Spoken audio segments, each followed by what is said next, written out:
Mỗi một giai đoạn của đời người thì ta lại có những suy nghĩ và hoài bão khác nhau. Còn thiếu niên thì mong mau mau trở thành người lớn để được sống tự do, tự tại, làm những điều mình thích, không phải bị ba má la rầy.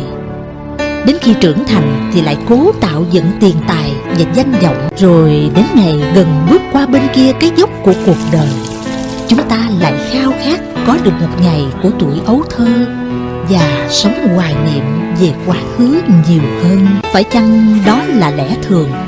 Bởi con người ta luôn mong muốn những điều chưa có và luyến tiếc cái đã mất đi khi biết được giá trị đích thực của nó.